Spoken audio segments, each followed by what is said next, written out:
Oke, assalamualaikum warahmatullahi wabarakatuh. Cek.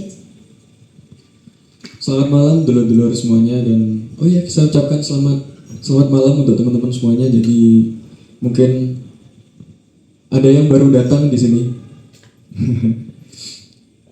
Jadi pada malam hari ini selain kita berbincang karya lukisan dari Mbak Laili, pada malam hari ini adalah malam syukuran bagi Mahananian karena ada beberapa dulur-dulur Mahanani yang telah menyelesaikan studinya, yakni adalah wisuda.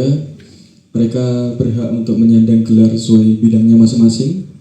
Ada Mas Firman, Mbak Norma, dan ada Mbak Wilda. Dan juga kita ucapkan selamat kepada adik-adik kita yang mungkin telah menyelesaikan seleksi perguruan tinggi.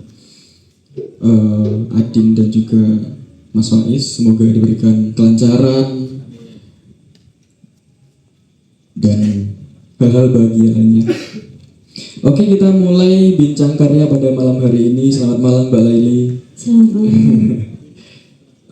Saya juga nanti perlulah mengulik-ulik biografi dari Mbak Laili karena melihat dari lukisannya, ini lukisannya bagus banget ini kita lihat.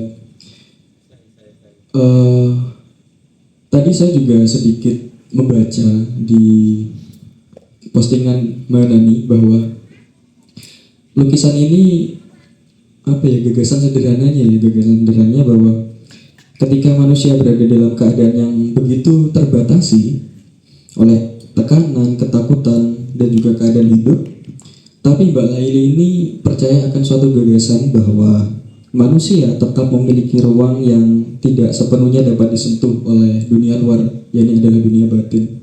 Kurang lebih seperti itu Mbak Laili. Iya, betul. Nah, mungkin lebih selanjutnya, lebih lengkapnya akan dijelaskan langsung oleh Mbak Laili sebagai seniman. Monggo Mbak Laili. Selamat malam teman-teman.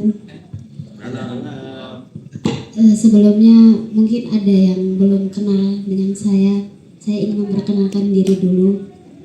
Perkenalkan, nama saya Muna Laili Hidayana, biasa dipanggil Laili, dan saya seorang pelukis di Kediri. Saya suka menggambar itu sejak kecil dan menekuni dunia lukisan itu sejak 2019. Ya. Dan kemudian saya aktif di pameran, aktif kegiatan kesenian berhubungan dengan lukisan, dan kebetulan lukisan saya itu, karya saya itu kebanyakan di bidang aliran realis, begitu Mas. Ya. Dan karya ini adalah karya pertama saya yang berawal dari ide. Sebelumnya saya berkarya itu saya ngefoto, jadi foto saya lukis seperti itu. Jadi ini karya pertama saya yang merupakan dari ide sendiri, begitu. Menarik. Jadi dengan berasal dari ide ya. Nah, lukisan ini apa ya istilahnya? Ini campuran nggak apa ya bahasanya ya? Biar kita lebih santai gitu. Gakulino formal bahasanya. Jadi terkadang seseorang seniman itu membuat suatu karya seni didasari atas pengalaman. Nah, saya ingin bertanya kepada Mbak Laili bahwa ketika melukis ini didasari atas pengalaman pribadi atau mengamati gitu? Awalnya seperti yang ditulis ini deskripsi di IG Mahanani kan. Awalnya saya cuma pengen menggambar sosok wanita yang sedang baca buku aja. Oke.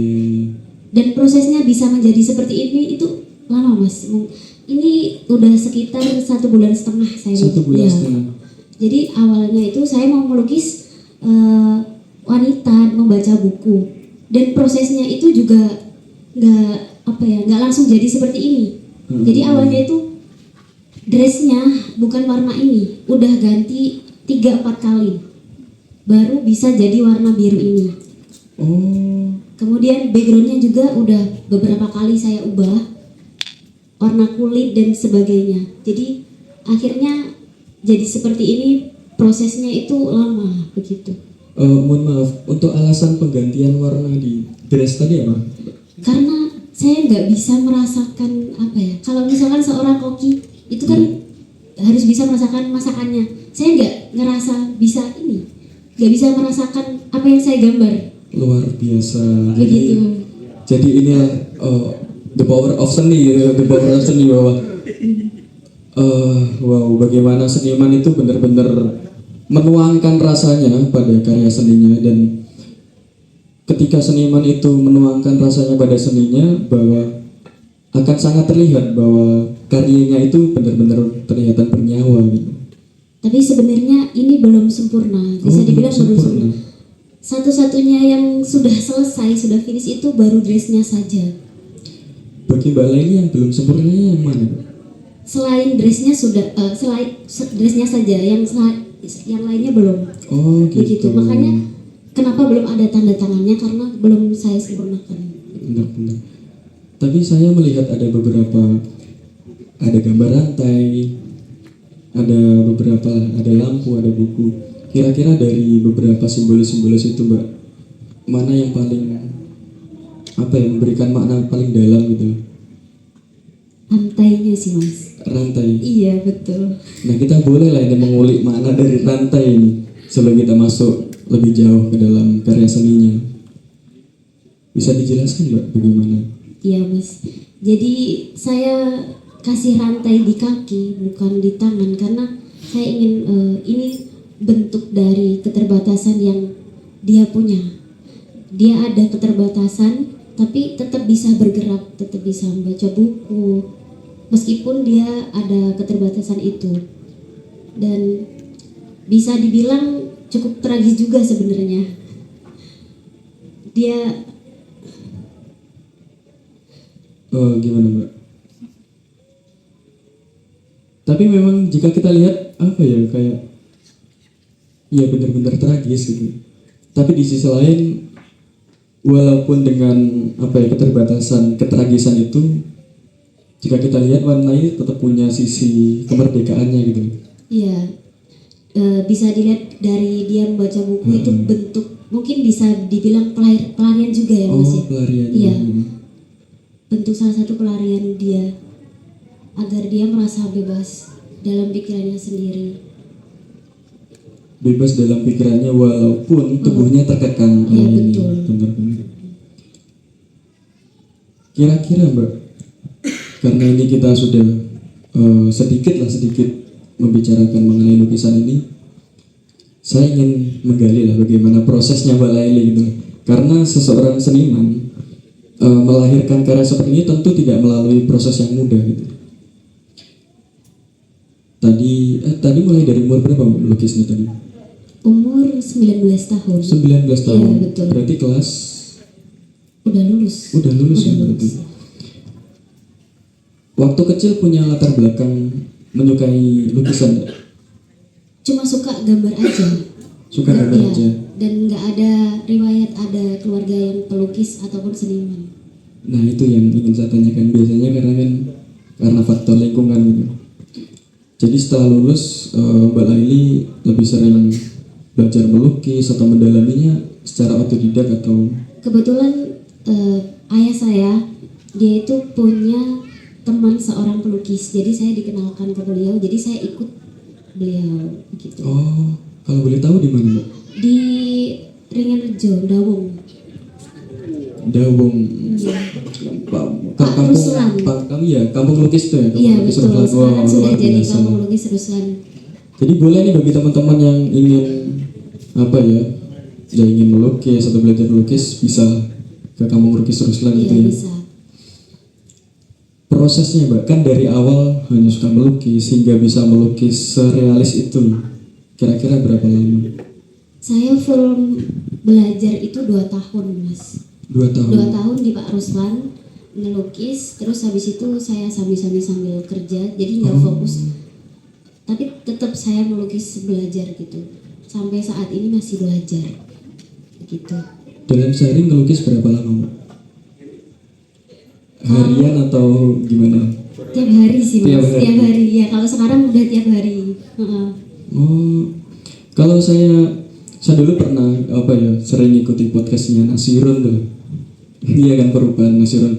Jadi Nasirun tuh sering ngelukisnya tuh di sembarang media gitu. Entah tuh kadang ya di beduk di mana-mana. Nah, kalau Mbak Laili, Kak, Mbak Laili melukisnya hanya di kanvas atau di mana kira-kira? Kebetulan kan guru saya pelukis realis juga, Oh. jadi saya dibentuknya itu jadi pelukis realis juga, jadi mengikuti jejak beliau. Tapi sekarang saya pengen agak berubah, gak cuma realis saja. Sebenarnya kayak gini, gak cuma gambar mungkin kayak pemandangan gitu. Jadi ada unsur-unsur idenya gitu. Saya mulai mencoba hal itu. Mencoba lebih membebaskan gitu ya. Iya. Apa yang membuat Mbak Laili lebih tertarik untuk melukis realis daripada yang lain? Karena pelukisan realis itu bisa dinikmati oleh siapa saja. Iya, betul. Kita nggak harus menjelaskan lebih banyak gitu. Jadi orang awam pun bisa menikmati. Oh, ini ada lukisan orang pakai dress gitu. Nggak perlu dijelaskan lebih lagi gitu. Mungkin ini agak-agak lebih dalam ya. Sudah dapat kontrak belum dari studio gitu? Untuk sekarang belum, tapi alhamdulillah lukisan saya udah mulai laku. Luar biasa. Jadi teman-teman bisa lihat kok di marketplace-nya ada ya, marketplace. Bukan sih, di WA itu apa ya? Di market WA lah. Iya, iya. Nah itu ada lukisan-lukisan Mbak Laili yang dijual di situ, dan ketika kita lihat benar-benar realis seperti gambar. Iya, betul. Dalam melukis itu berapa lama Mbak prosesnya? Prosesnya tergantung sebenarnya Mas, kayak ukurannya sama objeknya.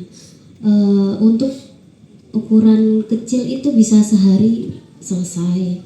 Oh, kalau ini kan tadi 1,5 bulan ya? Iya, karena prosesnya itu kan yang panjang untuk memikirkan ide-ide. Kalau misalkan gambar kelapa nih, kita kan tinggal nyontoh fotonya aja.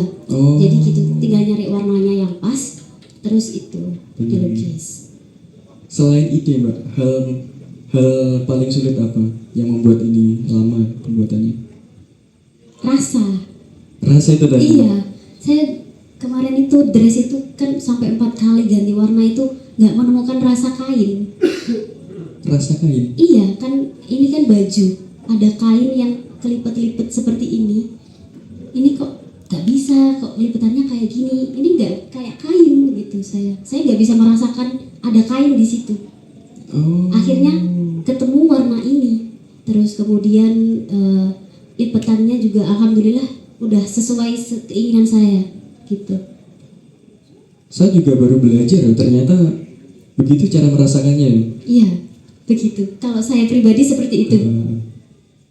Selain kain Mbak, apalagi yang paling sulit? Mungkin karena saya dulu itu keseringan gambar buah-buahan, jadi anatomi itu agak kesulitan. Anatomi mungkin itu di bagian tangan itu kurang, sama muka itu menurut saya masih kurang. Udah berapa kali menggambar anatomi? Anatomi baru berapa ya? Mungkin 10 kalian ada sih Mas, 10 kali. tapi belum sempurna, belum bisa sempurna. 10 kali ya lumayan banyak nih. Iya. Tapi nggak tahu sih kalau bagi seorang pelukis 10 kali itu termasuk banyak atau sedikit? Sedikit. Termasuk sedikit? Iya. Yang lain lukisannya berapa lama dalam melukis? Butuh waktu berapa lama? Paling lama itu 2 bulan. Lama 2 bulan. Iya. Karena ini kan lukisan yang tadi Mbak Laili bilang belum selesai. Iya, betul. Kira-kira mau diteruskan apa lagi? Kurang apa lagi? Di bagian ini, lighting itu, apa cahaya lenteranya? Lentera. Iya, itu kan harusnya itu diperbesar cahayanya. Kemudian dia kayak menyinari bagian, nanti ada bajunya yang kesinaran cahaya gitu. Terus bagian belakang itu seharusnya itu ada, itu kan rak buku Mas. Saya pengennya itu dibikin rak buku. Iya, Nah, itu apa ya, lemari-lemari Iya, jatuh gitu. iya. Itu kan kayak reruntuhan lemari, tapi itu nanti saya pengen kasih buku. Buku-buku. Iya, betul. Sama di bagian jendelanya itu seharusnya ada kayak itu loh yang di penjara, apa sih? Apa namanya? Jeruji besi. Iya, Jeruji jeruji besi. besi. Iya, betul. Sama rantainya kurang sempurna dan ininya apa? Sepatunya juga belum sempurna.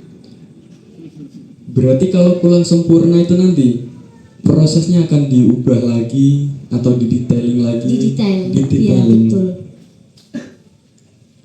Bisa apa ya? Bisa dipikirkan ya Pak, kira-kira kalau mendetailing semua itu nanti butuh waktu berapa lama? Belum bisa. Belum bisa. Belum bisa. Nah, selain itu Mbak, kira-kira dari sampean sebagai seniman, apa yang ingin disampaikan kepada para khalayak lah ketika sampean membuat karya ini? Yang ingin saya sampaikan di lukisan ini pastinya kita bisa lihat ada ketenangan dalam sosok wanita ini, meskipun dia dalam mungkin di lingkungan yang kita bisa lihat ada reruntuhan, seolah-olah dia seperti di penjara, di suasana yang sunyi, tapi dia masih bisa bertahan, dia masih bisa menikmati bukunya itu, dia masih bisa menjadi dirinya sendiri dengan memakai dress yang sangat indah seperti itu, Mas.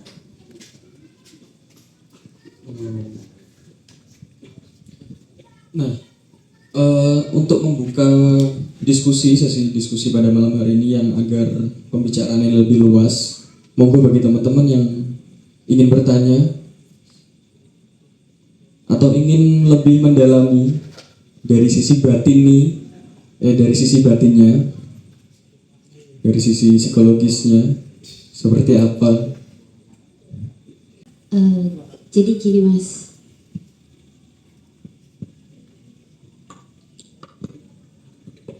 Awalnya itu kan cuma saya pengen lukis aja, nggak pengen sampai memperdalam arti-artinya gitu. Terus tiba-tiba ketika saya posting pas masih belum selesai, ada beberapa teman saya, mereka itu bilang gini, "Loh, Mbak, itu kamu," gitu.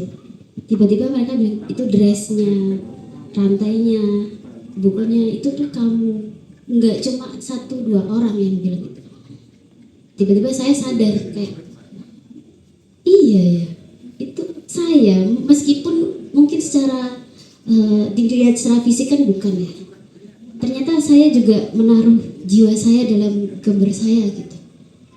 Mungkin memang terus saya telusuri lagi, memang dari hidup saya ternyata seperti itu, menggambarkan sekali seperti lukisan saya ini.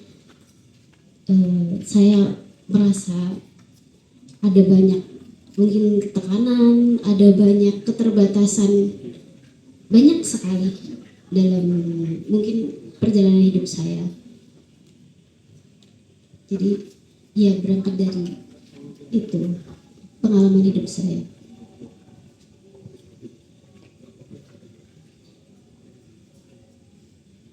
Mungkin itu saja, Mas, yang bisa saya sampaikan.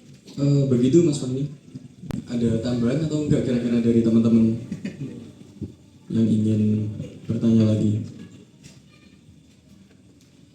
Tapi memang ketika saya lihat pertama kali waktu Book and Art Festival itu, saya kira ini juga lukisan zaman sendiri gitu loh, maksudnya zaman melukis diri zaman sendiri. Mungkin ketika saya pertama kali melihat, persepsi saya juga sama seperti teman-teman sampean gitu. Oh, ini Mbak Laili kayaknya melukis dirinya sendiri, walaupun secara fisik bukan. Secara fisik bukan, tapi ya mungkin kita semuanya bisa melihat lah bahwa terasa bahwa yang di lukisan ini adalah Mbak Laili gitu. Dan saya juga mungkin mengamini bahwa Mbak Laili apa ya istilahnya, mentransferkan rasanya ke sini. Akhirnya karya seninya itu terasa bagi kita semuanya. Kira-kira ada tanggapan lain dari teman-teman yang ingin menanggapi lukisannya? Selain mengulik-ngulik mengenai prosesnya Mbak Laili, bisa bertanya makna-makna dari lukisan-lukisan ini. Karena tentu teman-teman memiliki perspektif yang berbeda-beda ketika melihat suatu karya seni, terutama lukisan. Dan nanti bisa ditanyakan nih kepada senimannya langsung. Saya sedikit bertanya tentang prosesnya saja sih, tentang gambar yang serumit ini. Apakah keseharian ketika melukis ada beberapa kali melewati fase pas gak mood? Terkadang kan beberapa pelukis ketika ada di fase tersebut itu juga mengganggu proses pelukisannya. Jadi ketika melanjutkan di hari berikutnya, itu ada beberapa yang oh ini kok gak pas. Nah mungkin dari sampean itu ketika ada ketika proses dan harus melawan mood itu sendiri, itu bagaimana cara sampean menanggulangi hal tersebut? Jadi mungkin pas gambar nih nggak mood, dan ketika nggak mood itu mesti nggak bisa mas, nggak kena rasanya kan, iya kan. Akhirnya yang saya lakukan adalah saya sambi agar moodnya itu balik. Misalkan saya suka musik, jadi saya melukis sambil dengerin musik gitu. Meskipun kebanyakan saya nyanyi nggak jelas dan nggak ngelukis ya, tapi itu mood saya udah bagus. Habis itu saya bisa langsung mengerjakan lukisan begitu. Begitu mas. Kalau boleh tanya Mbak Leli, misal lagi gak mood nih, tapi punya deadline waktu, kira-kira gak mood melukis, kira-kira jadi gak Mbak? Jadi Tetap jadi. tapi mungkin secara pribadi nggak puas. Oh, oke. Iya, karena nggak menemukan rasanya itu tadi. Mbak Leli lebih mementingkan lukisan jadi atau puasnya gitu? Untuk koleksi pribadi puasnya sih. Oh, puasnya. Iya. Oke. Buat teman-teman yang lain, monggo yang ingin menanggapi. Tadi dari sisi prosesnya sudah, dari sisi pertanyaan batinnya sudah. Saya asli Surabaya. Saya kebetulan di sini dapat informasi dari teman saya dari daerah Pare. Saya tinggal di daerah Sukorame. Kebetulan saya juga peminat lukis. Saya juga dari latar belakang seniman juga. Nah, pertanyaannya saya cuma gini. Kebanyakan kan rata-rata orang yang ngerjakan suatu seni biasanya itu kan ada bawaan dari suasana hati, atau mungkin karena kondisi dapat gambaran dari mimpi atau gimana, pesan tersirat ataupun tersurat gitu. Pernah enggak istilahnya itu karya yang disampaikan itu menggambarkan suatu hal yang kadang itu kalau saya pribadi itu gambar itu suatu pesan dari mimpi itu yang bisa jadi kenyataan gitu. Pernah mengalami seperti itu enggak? Contohnya seperti itu. Terus maksud saya juga kira-kira tantangan apa pada saat Mbak Leli ngerjakan karya seni ini dengan kondisi beban sehingga dijadikan suatu karya seni. Apa itu jadi sebuah tantangan atau menjadi sebuah dilema sehingga dapat memicu lagi untuk lebih berkarya lebih baik lagi, sehingga pada saat berkarya yang baru tidak monoton hanya karena pengalaman pribadi, tapi juga mengenai tentang mendapat pesanan atau orderan atau apa gitu. Karena yang saya alami sendiri, saya sendiri juga kebetulan kerjakan lukisan ini juga realis, bahkan juga sering dapat pesanan hyperrealis juga saya. Jadi selama ini yang saya tahu dari teman-teman itu, saya tidak pernah membandingkan, cuman kebanyakan rata-rata memang yang saya tahu dari teman-teman pelukis realis ini kebanyakan memang bawaan lukisan itu dari kenangan masa lalu atau dari pengalaman pribadi. Saya rasa kayak gitu. Yang pertama tentang lukisan, apakah pernah melukis dari mimpi? Ya, jujur kemarin, bukan kemarin, mungkin beberapa waktu lalu, saya sempat ada mimpi aneh dan saya mencoba merealisasikan, tapi belum selesai lukisannya. Mungkin memang pengen saya realisasikan, dan itu mungkin menjadi karya yang menurut saya istimewa dan menyenangkan. Jadi kayak ngeraba-ngeraba gitu loh Mas, karena dari mimpi kan. Terus tadi mimpinya kayak gini, terus pengen tak realisasikan dilukis.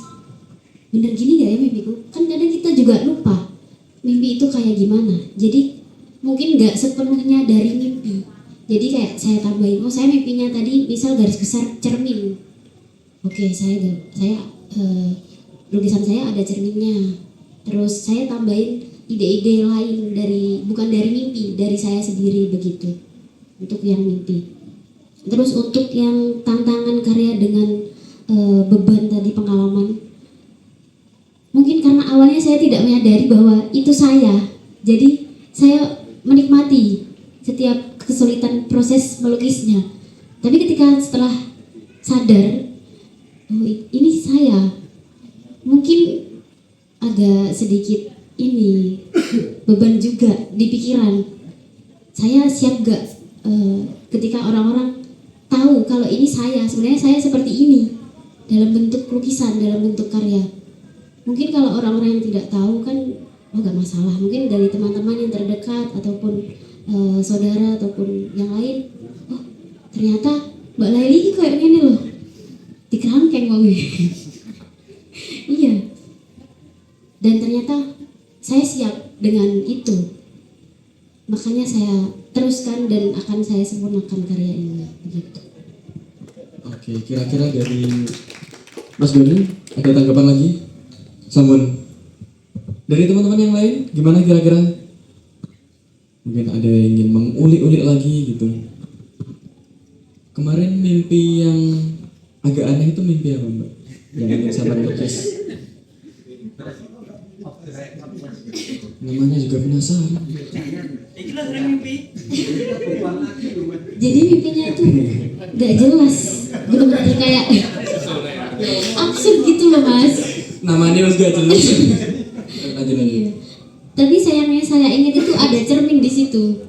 Oke, Entah saya bercermin atau saya pegang cermin. Dan kebetulan saya itu memang suka cermin. Oh, Begitu. Terus saya ada akun juga, akun bukan dengan nama Laili, tapi dengan nama Mir'ah. Itu kan artinya cermin. oh gitu. Kebetulan yang menarik kan. Jadi makanya saya realisasikan di lukisan. Begitu. Kira-kira mau diselesaikan sampai kapan Mbak? Bulan ini harus selesai sih Mas. Ada rasa aneh gak dalam melukis itu? Karena kan mimpinya tadi mimpi yang kurang jelas maksudnya.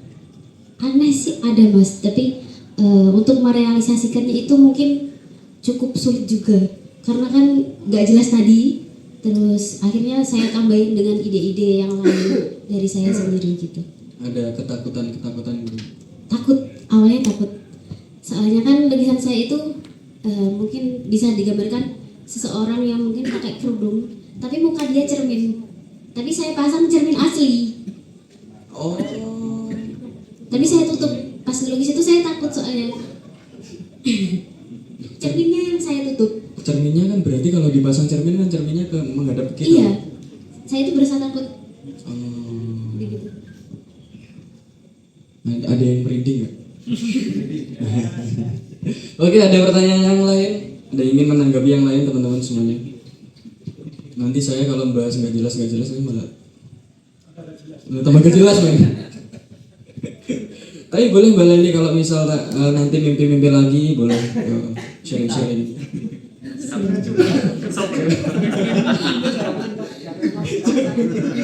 Ya bercanda.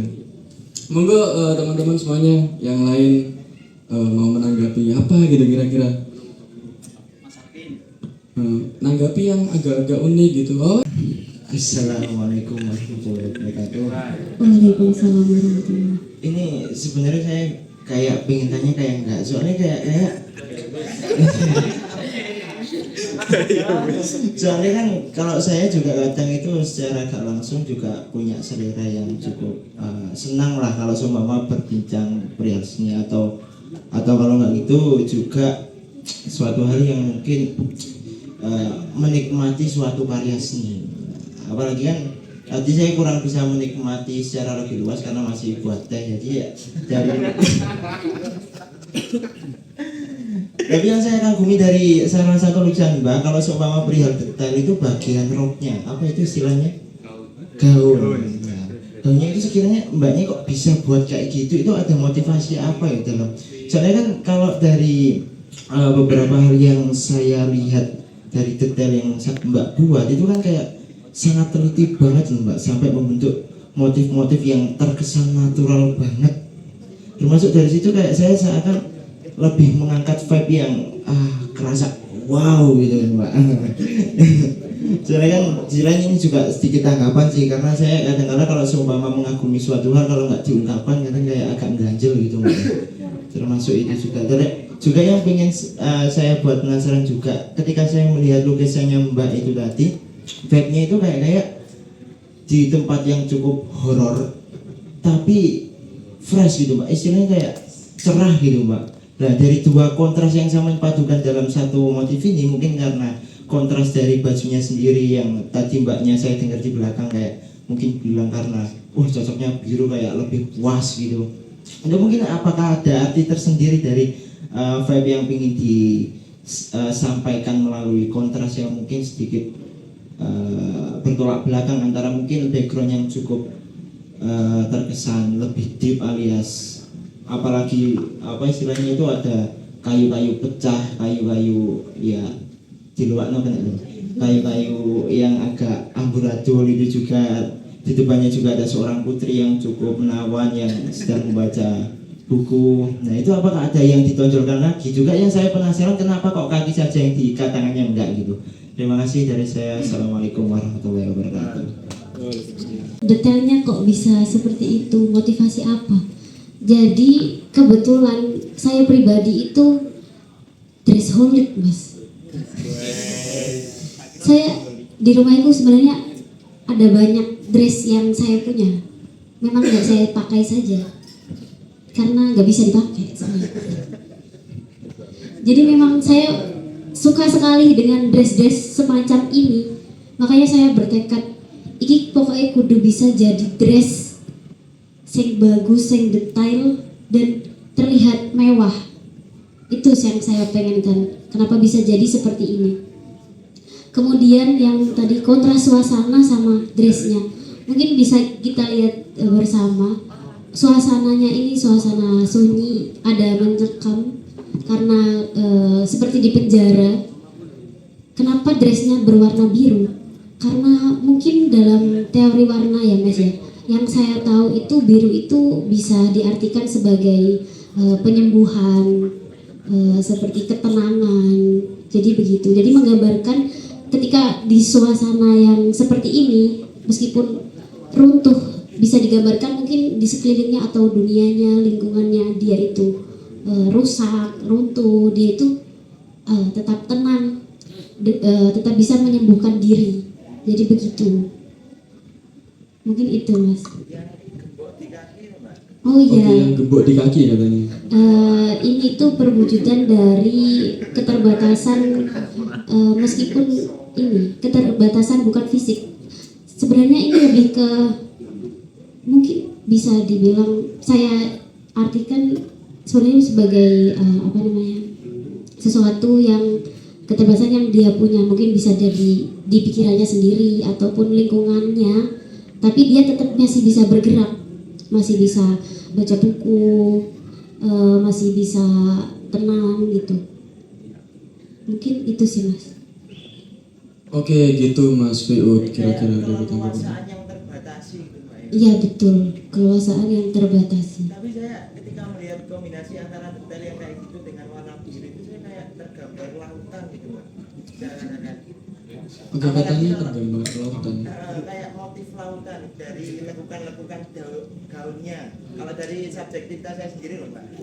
Ya kan juga kalau dicocok logikan dengan suasana di dalam situ juga kan, kalau ya tanggapan saya yang lihat bukan bermaksud buat mengalihkan maksud dari mbaknya yang punya lukisannya, tapi saya sebagai penikmat lah ketika melihat itu kayak seakan-akan ada pesan tersirat yang secara gak sadar keluar setelah mbaknya itu melukiskan dari lukisan ini sendiri. Seakan-akan gambarnya itu ingin mengucapkan sesuatu yang mana mungkin secara subjektivitas saya pribadi itu kayak dari lautan itu sendiri menggambarkan luasan dari harapan kebebasan yang dipegang oleh mbaknya itu, yaitu buku itu sendiri.